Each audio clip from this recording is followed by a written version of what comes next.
Good morning, ladies and gentlemen. This is Steve Bird reporting to you live from Roxbury, Massachusetts. We're on Harold Street in the blizzard of 2015. If you look behind me here, you can see the mountains of snow that is just as tall as the fences here.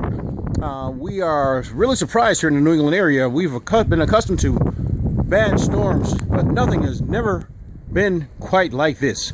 I'd tell you, we probably have more snow out here than the state of Alaska, ladies and gentlemen. I just don't know what to make of it.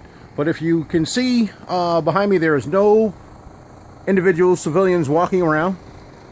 They're all inside like polar bears, or should we say black bears, and they are hibernating. And I don't blame them, because this weather right now is literally ridiculous. Get a panoramic view of Harold Street. And I believe I hear a snowblower in the background. Let me see if I can find the individual with the snowblower. As we see here, there's mounds and mounds of snow. And ladies and gentlemen, I do believe I found someone with a snowblower. Look at here.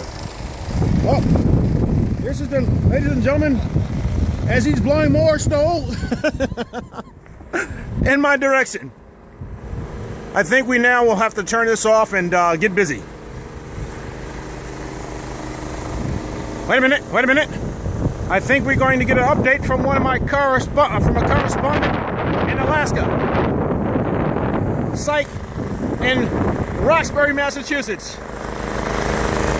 Hi, sir. Hi, reporting to you live from NIGGA television. Nigga television. Have you ever seen anything quite like this? Unbelievable. Unbelievable. Sir, and how long have you been out here blowing snow? 2 minutes. 2 minutes. In Negro language, that's a long time. That's eternity, ladies and gentlemen.